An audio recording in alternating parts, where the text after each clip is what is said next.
He has been awarded the title Vidyanidhi. He is the recipient of the International Merit Award for a paper on machine translation. He has presented papers in numerous national and international conferences. He has delivered invited talks at the Indian Institute of Science, Indian Institute of World Culture, Indian Institute of Management Bangalore, the Copium University, the Indira Gandhi National Center for Arts, etc. So far, in the last 4 days, more than 30 subjects have been discussed by various scholars. We realize how big the Vedic canvas has been. It's huge, unfathomable. But we have seen, while summing up and putting in his interpretations, how Professor Kannan has been equally at ease in all the multifarious facets of the Veda. That itself speaks volumes about the scholarship of Professor Kannan. In my opinion, we have been, hearing about the great sages for the last 4 days, but I feel scholars like Professor Kannan, Dr. P. Ramanujan, Shatabdhani Dr. Ganesh, and others are nothing but reincarnations of those great sages only. He is one of the twins who have put up this Veda Samvada together tirelessly. I know how many days and sleepless nights they have spent culling out the subjects, the right speaker, the right scholar for that particular subject, and etc. Bharati Vidya Bhavan is really beholden to Professor Kannan for his efforts to make this Veda Samvada a grand success. Thank you, sir. Professor Kannan, the subject being symbolism in Vedas. Professor Kannan. So you're seeing me again.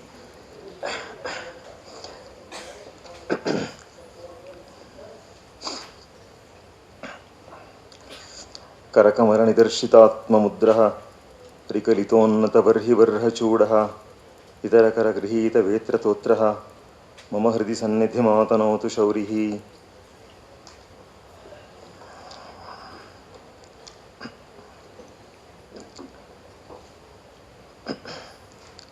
Dear scholar friends, it's my turn to speak now.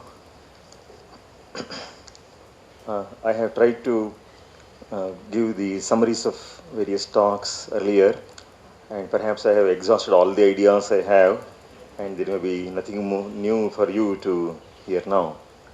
The topic I have chosen is Vedic symbolism, and my friend Dr. Jayanti Manohar has already spoken on the topic, so I could not utter the words of some appreciation while she spoke.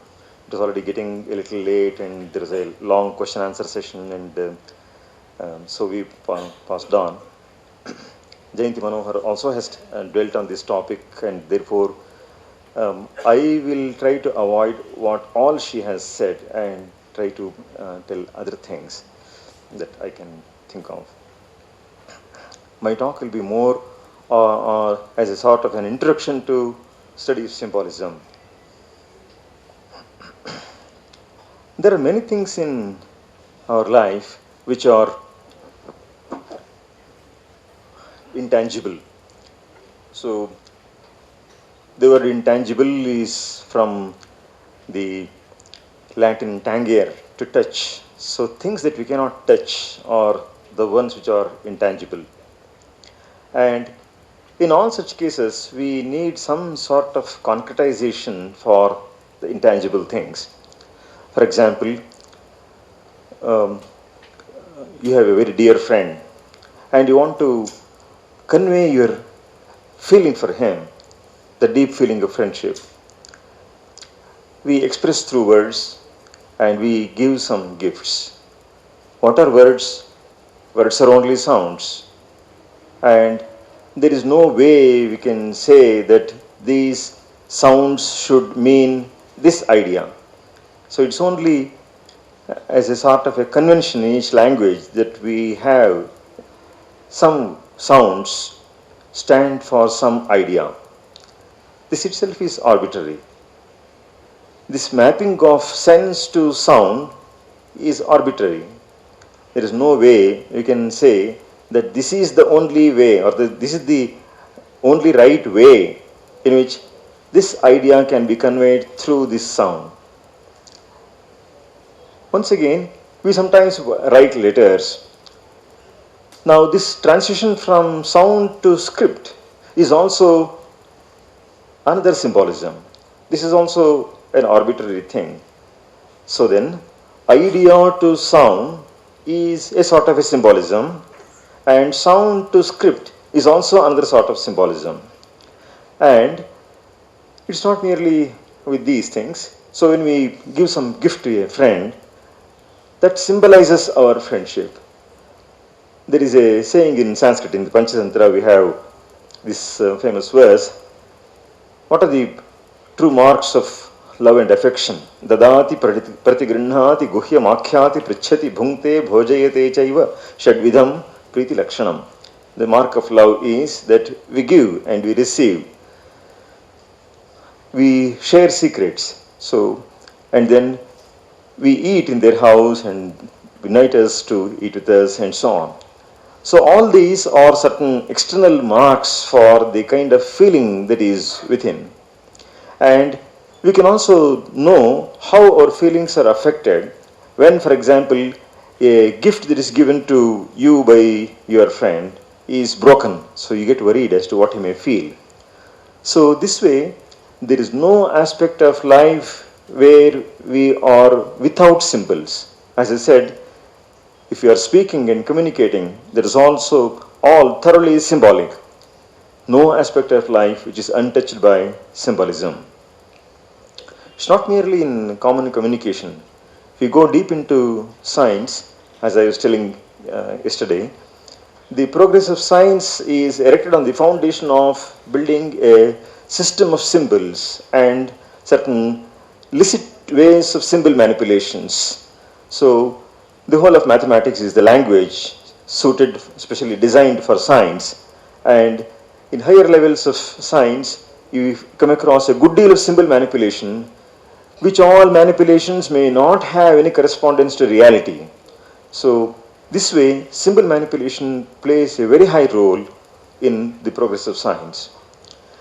And symbols can also sometimes look paradoxical. Take, for example, the mathematical equation y equals mx plus c.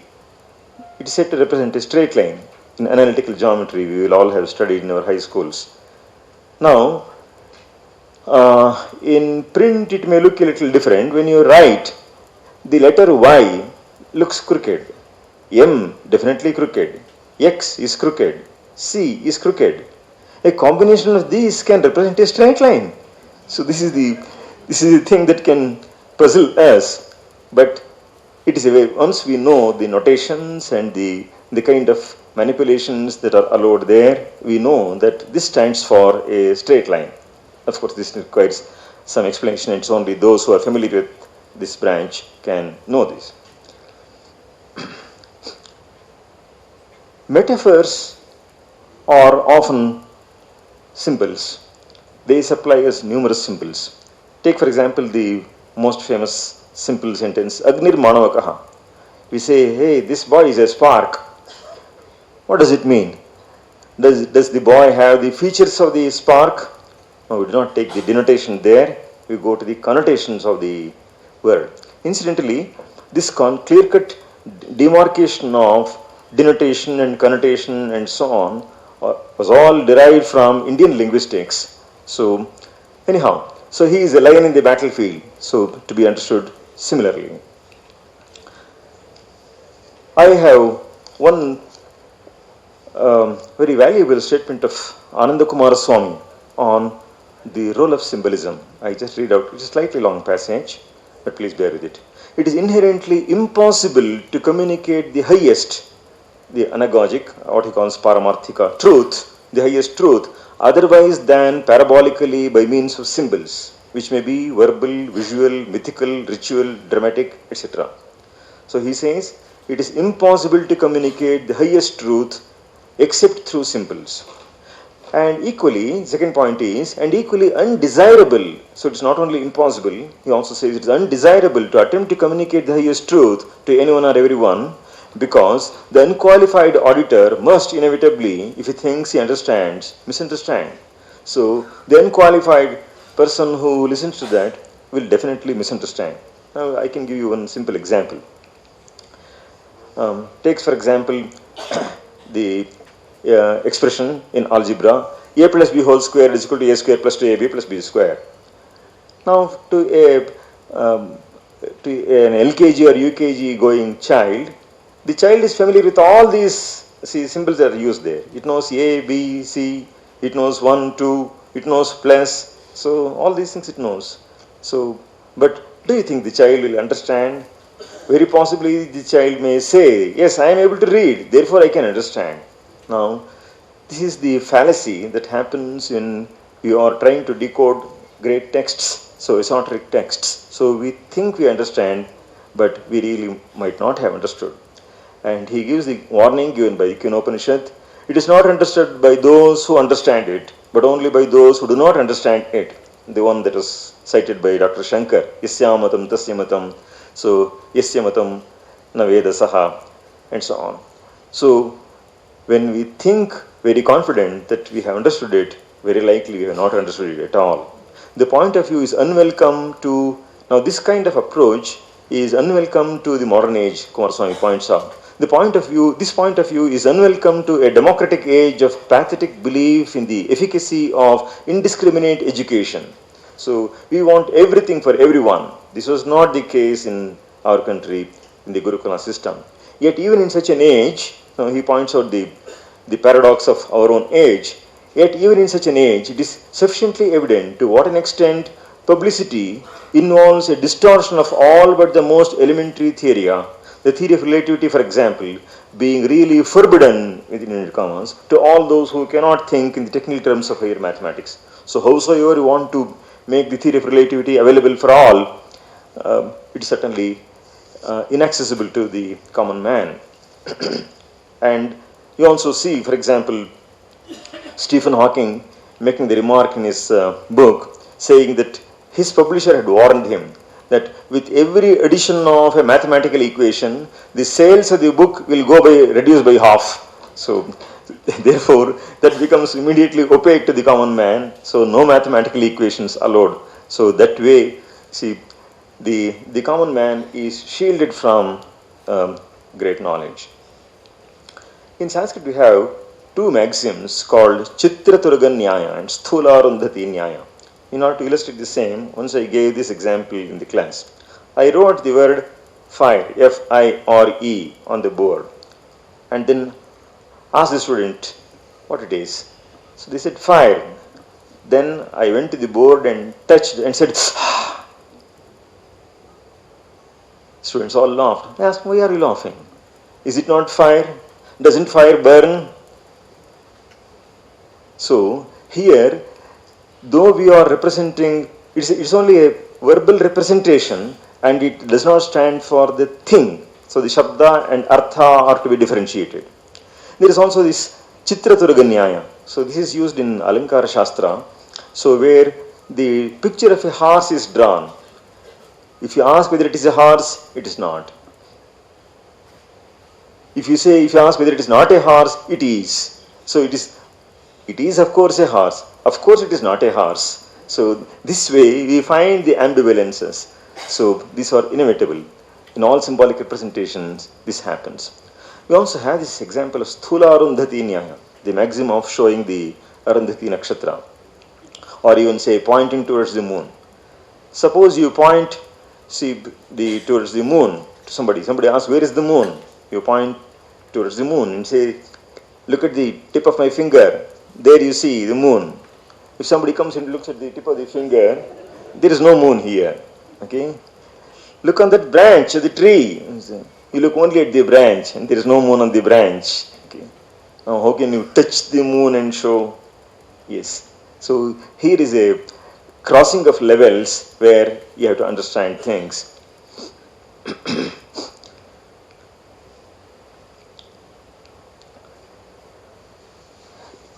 The symbolism that is adopted in the Vedic literature and in our Puranic literature, many places it has been made quite explicit. Mr. Naresh Kirti referred to Garuda being Vedatma. So in the Bhagavata we have the expression Chando Mayena Garudena Samuhyamanaha. So that the supreme principle is carried forward by the chandas or the various meters and so on is the principle that is enunciated there. In the Lalita Sahasranama, you have expressions like Ragaswarupa Pashadhya, Krodhakarang Kushojvala, Manorupekshu Kodanda, Panchatanmatra Sayaka. So the 5 arrows there are the 5 tanmatras, and the Kodanda or the bow is that stands for Manas, and then her Pasha and Ankusha stand for Raga and Krodha and so on. We find the interpretation of Sudarshana as the Kala Chakra, and we also see many representations of the divinities upon the lotus. And in the Maitri Upanishad, there is this question of Kaf Pushkaraha Kim Mayo Veti. What is this lotus and what is it made of? Idam Vavatat Pushkaram. So it refers to the sky and says that the word Pushkara stands for the sky itself. We also have the metaphor of the chariot and the charioteer in the Kathopanishad. Atmanam rathinam vidhi shariram rathamevatu buddhintu saradhyam vidhi manah pragrahamevacha indriyani hayanahu vishayam steshu gocharan and so on.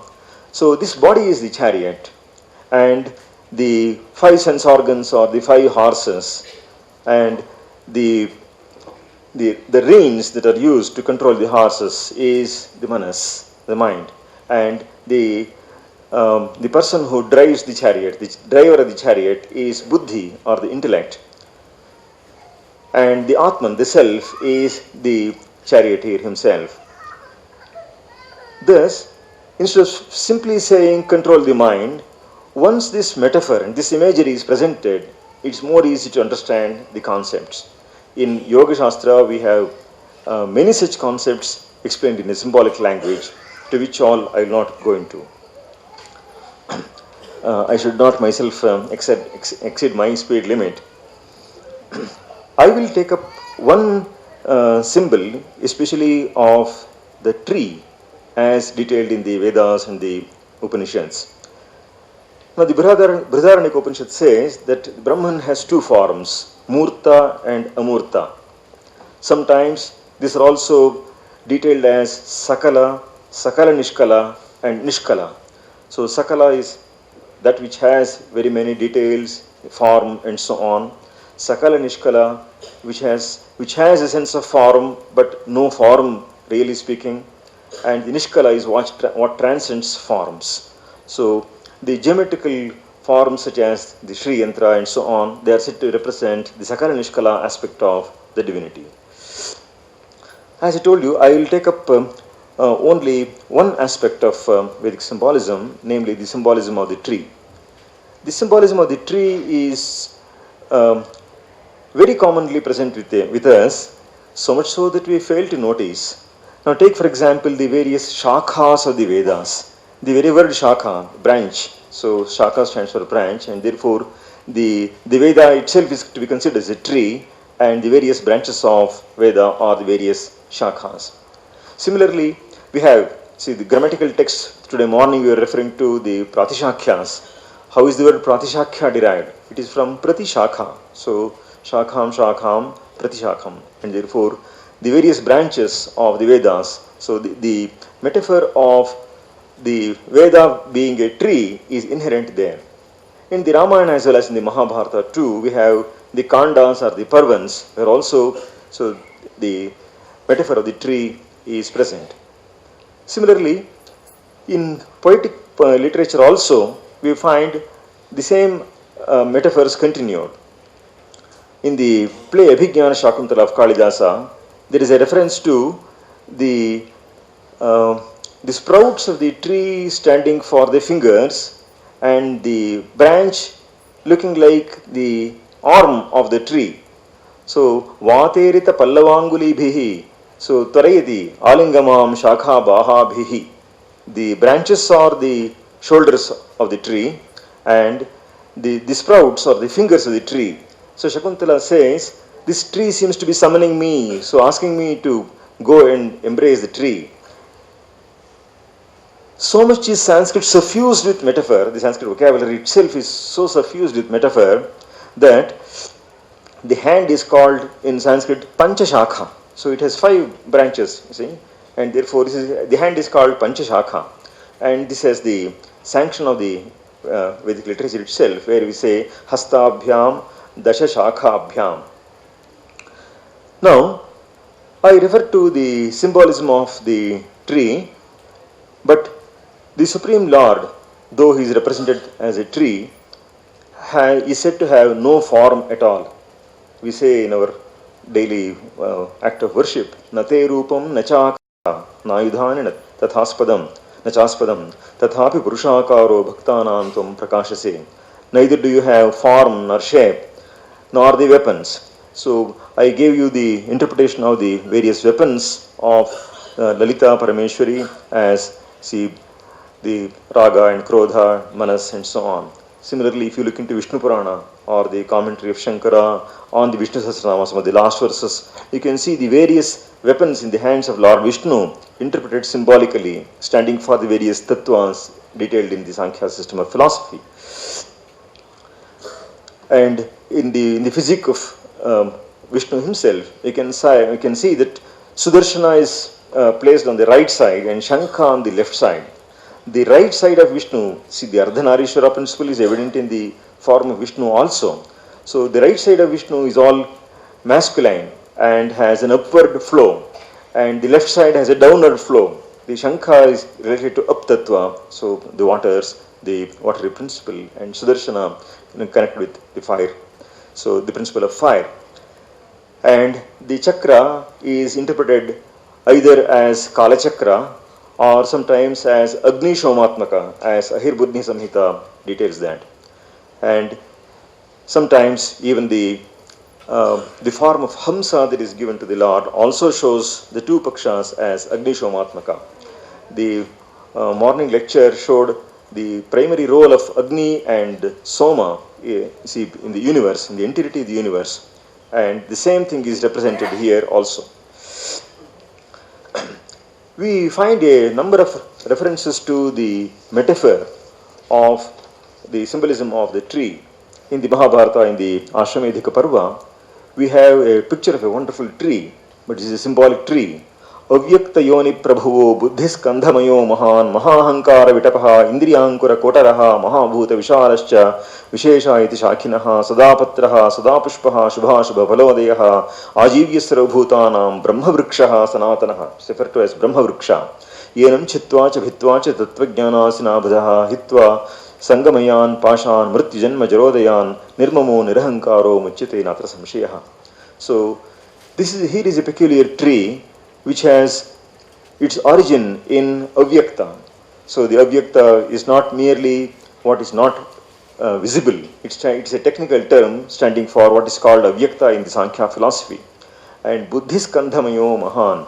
So its main shoot is the Buddhi. And then Mahahankara Vitapaha. Its branches are the Ahankara. And the various hollows are the various sense organs, Indriyankura Kotaraha, Mahabhuta Vishalascha, and so on. It goes on like this. And it says, one must cut off this tree, so because this is after all the tree of Prakriti, and it is then that one attains the supreme felicity. In the Rig Veda, we have the famous verse, Dvasuparna Savija Sakhaya, the 2 birds on the same tree, Samanam Vriksham Parishasvajate. And one of the two birds, Tayoranyaha Pippalam Swadvati, it consumes the sweet pippala, whereas the other, Anashnan Anyo Abhichakashiti, without consuming anything, without eating anything, it shines in a splendorous manner. Obviously, the two birds here refer to are Jiva and Paramatman, as Sayana himself interprets. Atra Laukika Pakshidvaya Drishtantena Jiva Paramatmanau Stuyete, says Sayana. And commenting on the word Sakhayaha, he says Samanakhyanaha or Samanajnanaha. So, Jiva and Deva are Samanakyanas. Khyana stands for knowledge, Jnana itself. So, root Kya is to say and to know. That's how we have the word Sankhya itself from the same root. So, Samana Jnana means Jiva and Deva are ultimately of one essence. That is the idea conveyed in that verse. And the Pippalam Swadvati is the consumed, the way the Jiva tries to enjoy the fruits in this world, whereas the Supreme Brahman consumes nothing. And even though, there is also a paradox that is brought out there. He who does not eat rather looks dull. So one who has not eaten for a long time would rather look dull. But here is the Supreme Brahman eating nothing, that is tasting nothing of Prakriti, is always resplendent. Anashnannanyo abhichakashiti. We also have two verses that are quoted by Dr. A. Narasimhan here. So, of a puzzle in the Rigveda, a question asked in the Rigveda and answered in the Taittiriya Brahmana. Kim Sidvanam ka usa vriksha asa yatodyava prithivi nishtatakshuhu manishno manasa prichate dutat yadadhyatishtat bhuvanani dharayan. So, which is that forest and which is the tree? So, from out of which Dyavus and Prithvi have been carved. So, the heaven and the earth have been carved. The answer to this is given in Taittiriya Brahmana. Brahmavanam brahmasa vriksha asit. That forest is Brahma. That tree is also Brahman. Yato dyava prithvi nishtatakshuhu manishino manasa vibravimivaha brahmadhyatishtat bhuvanani dharayan. This is realized, within one's own mind. In the Kathopanishad we have a beautiful tree, a peculiar tree, which has its roots above and branches below. Urdhamulo avakshakha yeshoshvathas sanatanaha tadeva shukram tad brahma tadeva amritam uchyate. So here is a peculiar tree which has roots above and branches pointing downwards. Avak is downwards. Yeshoshvathas sanatanaha. This is the Ashwatha tree which is eternal.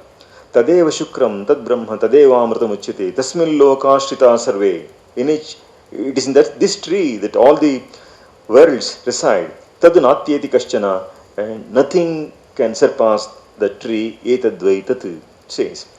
And it is not for the first time that this peculiar tree, with its roots above and branches below, is detailed.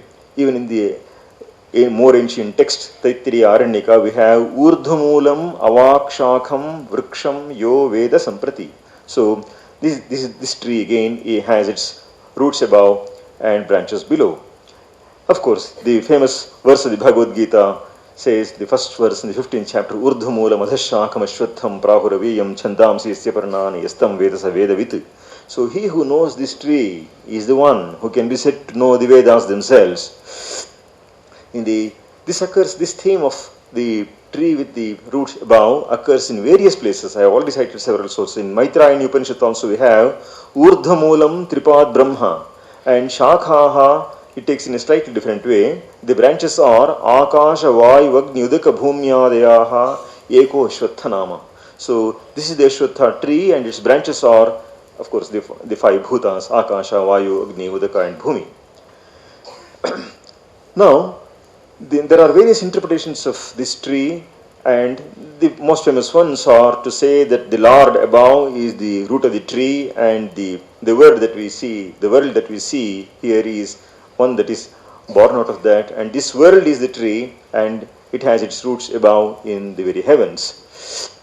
But however, there have been interpretations which show that this tree pertains not merely to the tree that we see outside, as for example in the reflection of a tree on the bank of a river or a lake, there also we see an inverted tree. Kumaraswamy draws attention to this also. And the tree that we see outside forms its inverted image on the retina of our eyes, where we have an inverted tree.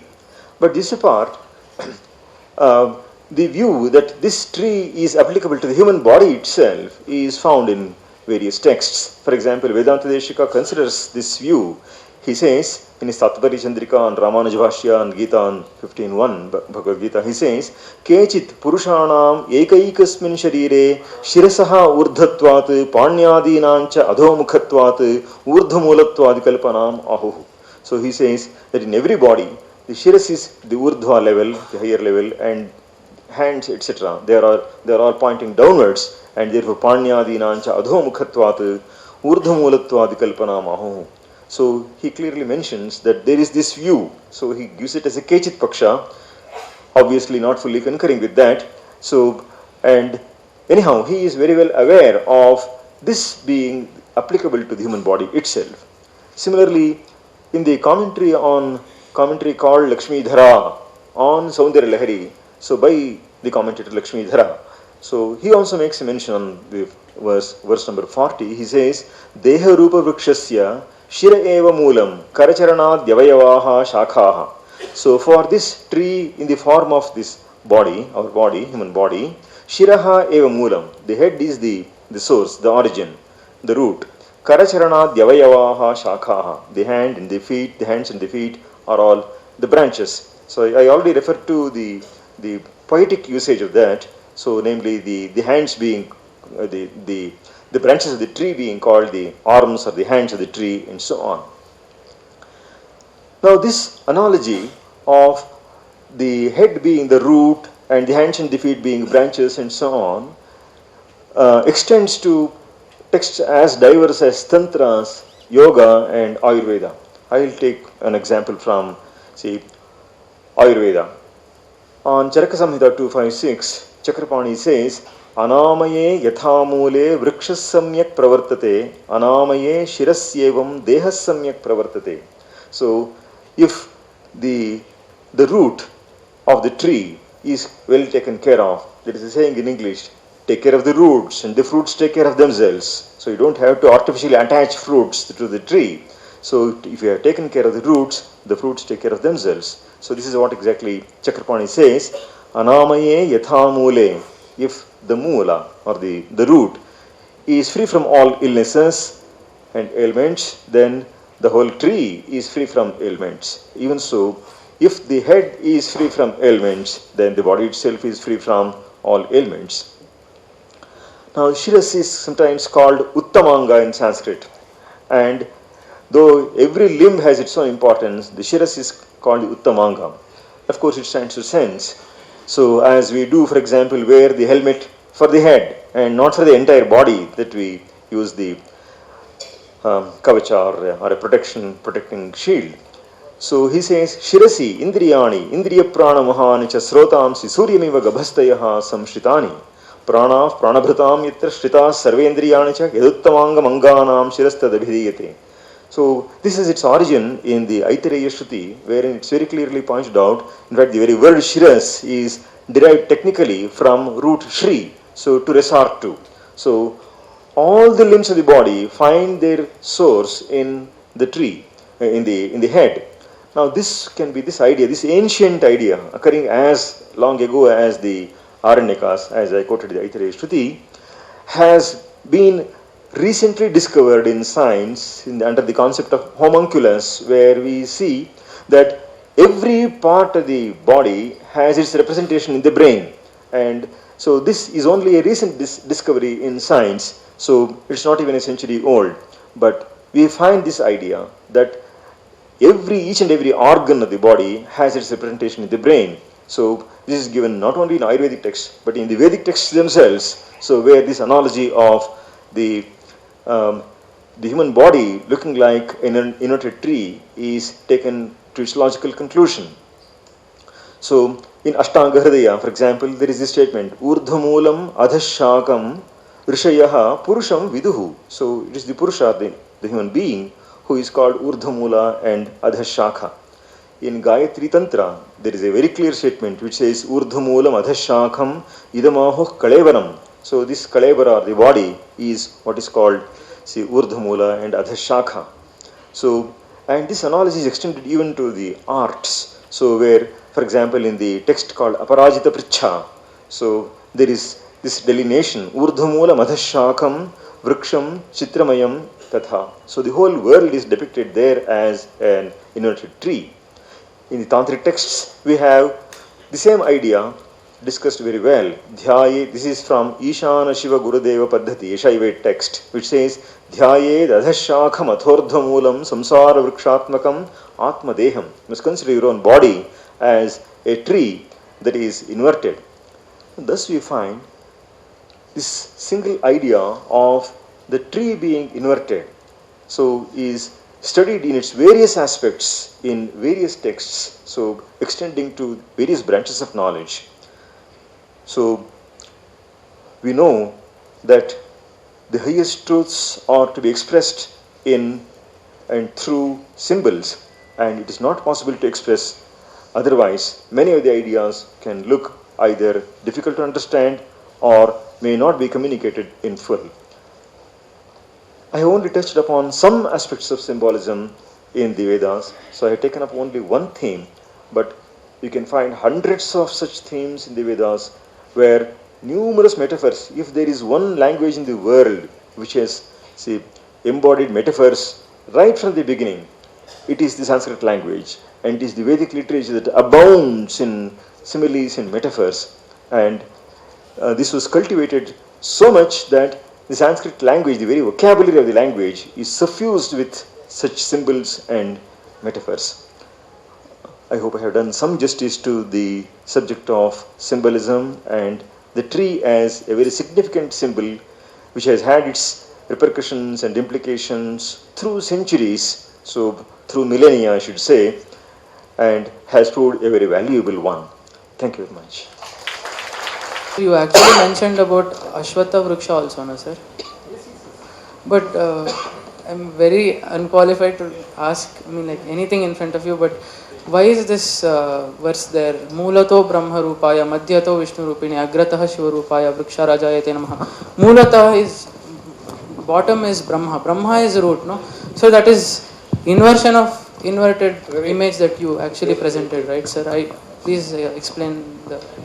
Not able to understand. Your question is very valid. Please down, please down. Symbolism works at various levels. So it's not that you can make a sort of a mathematical equation and say this stands for only this. So take for example even the etymology of words. For example, for the twin divinities Ashwins, so we have the word Nasatyav in Sanskrit. Now the various functions of these two divinities, this pair of divinities, is brought out by different etymologies given to the word. For example, in one place it is said, Na asatyav, therefore nasatyav. In another place it is given as nasatyav. So nasa is your nose. So those who dwell in the nose, they are called nasatyav. So Ashwins, or the derivation for the word nasatyav is given like this in two ways, or sometimes even more ways. So these bring out the various aspects of the particular pair of divinities. So this way it happens even in the various figurative symbolisms.